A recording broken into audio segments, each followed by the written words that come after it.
course, you can do that. I'll project it for visuals. The live. All right. Good morning. Good morning, everyone. Or download the ARN Stock Trade app on your mobile app store.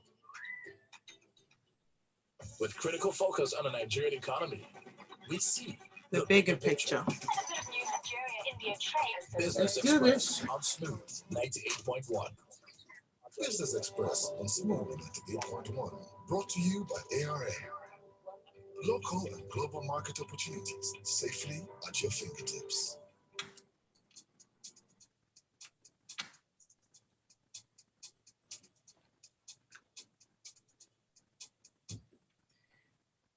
Thanks for listening. It's Smooth 98.1, Love Music, Love Life. It's 6:31 a.m. and time for today's edition of Business Express 981. I am Ayo Mairo-Ese, and with me this morning is Rotus. Oddiri. Morning, Rotus. How are you today? I'm fine, thank you, Ayo. Good morning to you. Good morning to all our viewers and listeners. Great to Thank you very much, Rotus. Now to our viewers, we're live on YouTube. Head on to YouTube, youtube.com, search for Smooth 981 FM Lagos to watch us live. And if you're on WhatsApp or you're listening to us on your device, then you can send us a WhatsApp message 0809 444 0981. All right, Rotus, today we have an interesting headline story. We'll be getting into that as well as other stories. Interesting one on the vice president calling for Naira devaluation. Yes, we actually broke this yesterday on the marketplace as it happened. We were able to take it as breaking news a few hours after it happened. So President Buhari and the ministers all gathered together in Abuja yesterday for a ministerial or a retreat, a review of what's been going on. And President Buhari basically announced a new dashboard, an online dashboard that is supposed to be able to track projects around infrastructure projects around the country. Said you can track them in real time, which, you know, it's a bit late to be doing that now, but hey, you know, also, I mean, at that same retreat, Vice President Osinbajo, he had the meat of the day, where he had been put in charge of the economic sustainability plan, which, you know, was launched in order to, which is like a sequel to the economic recovery and growth plan. And I was supposed to try to get the country to recover from the impact of the COVID-19 pandemic on the economy. So, you know, he had a number of, you know, slides on the screen, PowerPoint slides, but he didn't. Normally, government officials would just read what's on the slides, and it sounds very mechanic. But Osinbajo just talked at length, you know, almost pretty much off the top of his head, using different data points on his slides to support what he was discussing. So he talked about healthcare, he talked about housing. In fact, yesterday, a lot of people were reacting to some affordable housing initiatives that are part of the economic sustainability plan. Now, it's a 2.3 trillion naira plan. 500 billion of it was supposed to come from special accounts, some movement of money from different accounts, centralized. 1.2 trillion was supposed to come from the CBN through structured lending, supported by CRR, cash reserve ratio, which is money that is the CBN debits from the banking sector in order to control liquidity. And then another 300 billion from elsewhere. So he talked about the MSME survival fund. He talked about a whole bunch of things. So let me repeat that housing thing. I didn't have the numbers with me. The housing parts, he said there was 2 million naira for a 2-bedroom house, 3.75 million naira for a 3-bedroom house, and 4.25 million naira for a 4-bedroom house. And he said that this was partly supported by the Ministry of Finance, and you know, there were essentially some other backstops to this. Now, he said, I said Borno by mistake, but I think Bauchi is where he said most of these houses had been built. Folks were sending messages, that's not possible. How can you, you know, support, you just, because of cost of building materials, a 2 million naira 2-bedroom houses, you know, subsidize it. So, I mean, he mentioned a number of initiatives. He did say that the plan has not been adequately funded. You know, that was a big thing. So it's easy to come up with a plan and say you're going to support the economy with 2.3 trillion naira. But, you know, where's the money going to come from? So far this year, we spent 2.9 trillion on debt servicing. So if your debt is costing you almost 3 trillion naira a year, where are you going to find 2.3 trillion to support the economy? So, that was the meat of what he discussed. So, he very eloquently, and anyway, Osinbajo has never been somebody who doesn't know how to talk, right? I was going to say he's always been quite eloquent and intelligently delivered his speech. That's what people get angry about. He knows how to speak a lot of English, but when it comes to delivering, that's where people have had issues. Sure, Rotus, would you say that he doesn't deliver? Because wouldn't you say that when he's been given opportunities to actually deliver, he has done so? Yeah, like what? What has he delivered that's impacted your life? Can you the economy, payback, making the ease of doing business a bit better under the circumstances. So around that, the economic recovery growth plan, being chairman of the economy it seems like you're just listing stuff that he announced. So the thing is, you can announce. So PEBEC is the Presidential Enabling Business Environment Council, right? So what has PEBEC done for us? Just 2 weeks ago, we moved up the index, Rotus, before the index was scrapped by World Bank. Exactly. So, but that index, what does that translate to? Is it been easier to do business in Nigeria? Rotus, e-passport, the registration CAC came under PEBEC. So how they fast-tracked registration of businesses, removed a lot of bottlenecks and bureaucracy, facilitated that's part of it. Customs is under that. In terms you're listing things. You're not talking about impact. So when we talk about ease of doing business, anyone can registering a business is one thing. We're talking about ease of doing business, not registering a business, doing. So that's part of it, Rotus. If you cannot even register your business or file your returns easily, it makes business quite tedious. And you have evidence of, you can mention 6 or 7 businesses that can tell you it's easier to do business in Nigeria today than it was before registration became easier. Is that the big, no, that's the issue, right? That's the issue. So let's look at his famous picture from 2017. There's an anniversary now of that picture where he was flying over Apapa, and he took that picture and said he's going to put together a committee to end the Apapa gridlock. Every year in November, somebody on Twitter or social media posts that picture and says, "There's the anniversary of Osinbajo," saying he was good. Osinbajo put together a youth. I remember that now. Yeah. He went to California. He took a picture with the CEO of Google. He took a picture with the CEO of, was it Microsoft? He said, he put together a tech forum of youth. He was silent on the Twitter ban. Broadband connectivity, has it improved in Nigeria? I mean, we can go on and on. In 2000, and when Buhari went overseas for that, I think it was 20. That was the period I was referring to in terms of when his impact was well felt. Impact, that's what I'm saying. He passed the Movable Asset Registry Bill, and he also Credit Reporting Act. Those two things. And the AGS. Exactly. Till today, and that was back in 2017, which was 4 years ago, right? Yeah. It was to make it easier to use movable assets as collateral to get loans, right?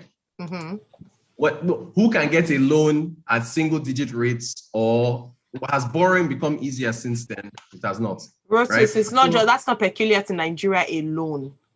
All around, I mean, it's not peculiar to Nigeria, so that's not particularly his fault. No, so it is. The problem in Nigeria is that you have rates for borrowing that are sky high because of the structural issues, right? Okay. And so he, as the vice president who is in charge of the economy, the Minister of Finance and Minister of Trade and Investment and so on, he was supposed to be able to spearhead these initiatives. Again, the issue with Osinbajo, what people criticize him for, you can make all the announcements and travel around the world and speak as quickly as you can and talk freestyle off the top of your head and make it seem like you know what's going on with the economy. But Oga, we want you to deliver and make our life Yeah, Okay. that's All right, been the issue. let's go to, we have a number of comments and people are telling me that I want an Yeah, appointment. you know, we with haven't even Osinbajo. gotten to the main issue. He called, We sorry, haven't. really quickly. Okay, go 1 on. minute. Yeah, Let go me on. just in one minute, Go 30 ahead. seconds. Osinbajo said that the exchange rate is artificially low. So he said the 400 and I think it's 413 or 414 to the dollar on the I&E window. He says it's not reflective of the true market rate and it should move. He didn't say what it should move to, but I assume he's saying it should move to 500 and something, which people started saying, okay, good, sir, but why didn't you say this all this time? All right, go ahead. Okay, all right, thank you. Let's now hear our listeners. So Dapo starts off with morning smooth. Again, it's impossible to build a two, and this is actually a question for you, Rotus. Is it impossible to build a 2-bedroom house for 2 million naira? That's what Dapo says. He says impossible. Do you think it's possible? He said that yesterday. Dapo sent that message. He was one of the people that responded on the marketplace, and it's any builder or developer in this country. It's how can you build a 2-bedroom house for 2 million naira? How? If that was the case, own an estate by now. No, it depends on where you're living, Rotus. Right. Okay. So let me, exactly. You island boys, you don't think outside of the fact that there are places outside in other states. Not rent, so not rent. I know. Build. All right. Okay. Osinbajo has not delivered anything because he cannot. He's the VP. The VP has no power, says Dapo. Cisco Delgado says, I'm 100% with you, Rotus. Ayo is only trying to shy away from realities. Ugo Collins says, I'm actually impressed with Ayo's attempt to prove Osinbajo is useful. I mean, I know he's not, but well done, Ayo. Habike says, is Ayo lobbying for SA role at VP office? Even Laolu, the current SA, wouldn't do a better job. Lenin says, Ayo, please ask fintechs and companies whether the ease of doing business has improved. As a business owner, I can tell you it's excruciating. Let's call a spade a spade. A lot of his initiatives have been largely audio. This is bad.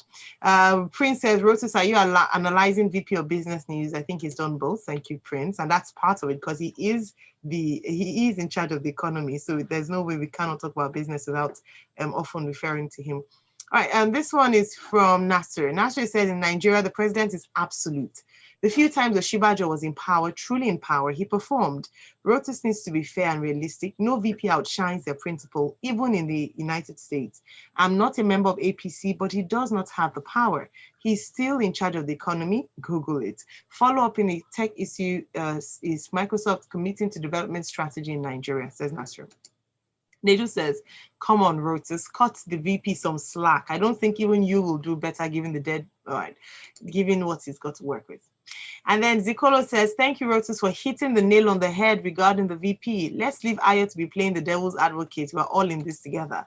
Ogenochiko says, the best way out, an effective housing policy that allows citizens to take possession of houses and payment is by installment over the years. So that's almost like a mortgage system. That's a mortgage system, actually.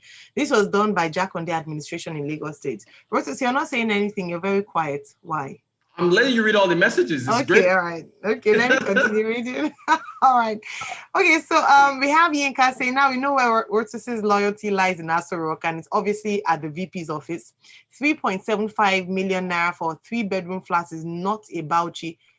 It's not, I can't remember. I don't understand, but I work on the island for heaven's sake. Okay, in Bauchi, all right.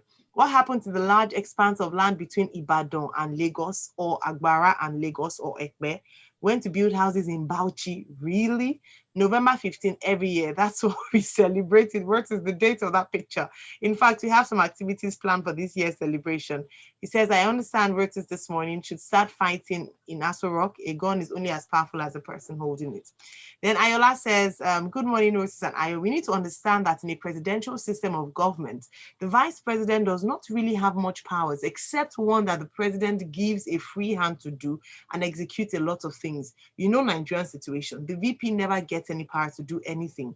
If he became the president, he will make that impact for sure. I think he's trying to give us Nigerians a teaser of what could be. If only we would put, oh gosh, we have so many comments.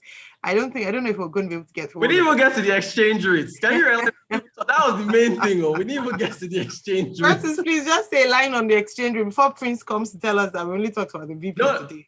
No. I think we've had an excellent conversation. Yes, we have. Yeah. Playing devil's advocate and putting it in the middle, and if it's for the viewers or listeners to chew on it. Yeah. No, but that's supposed to be big story about Osinbajo saying that the exchange should be devalued. But what you brought up is excellent. People should debate impact in this country, and that's, Yes, I think absolutely. that's been it. Yeah. It has been excellent, and I'm glad someone said that it's only a mud house that can go for 2 million naira anywhere in Nigeria. Ayodeji, and actually 2 people said that, Ayodeji and Ovis. All right, thank you all so very much. It's been a very vibrant conversation for a Tuesday morning. Thank you, Rotus. Thank you, Ayo. Hopefully, Thank you, maybe we should have everybody. a debate and really Yes. get into this. I'm for PEBEC and the Enabling Business Environment Council. So, and I think that even though the strides have been really minuscule because of where they had come from, I do think that they've done at least they've worked in the period. Fair enough. All right, Rotus, thank you. Have a lovely day. And thanks everyone for being a part of the conversation. We continue this tomorrow morning. We're here every weekday morning from 6:30 to 6:45 a.m. and Rotus joins us, and sometimes we have some guests as well. And of course, you make such a delightful audience, making it worth it with your comments and contributions. We'll come back at 7:30. Mr. C and Wade will be joining me for today's edition of Freshly Pressed of 901. I will be discussing detailed analysis of today's national news stories. Stay tuned. Business Express on Smooth 98.1, brought to you by ARA. Local and global market opportunities safely at your fingertips. Meet Josh. I should take Renisha's comment. Mr. Convenient. He loves doing everything conveniently, like requesting cab services with a smartphone, grocery shopping on. Okay, thank you everyone for being a part of the conversation.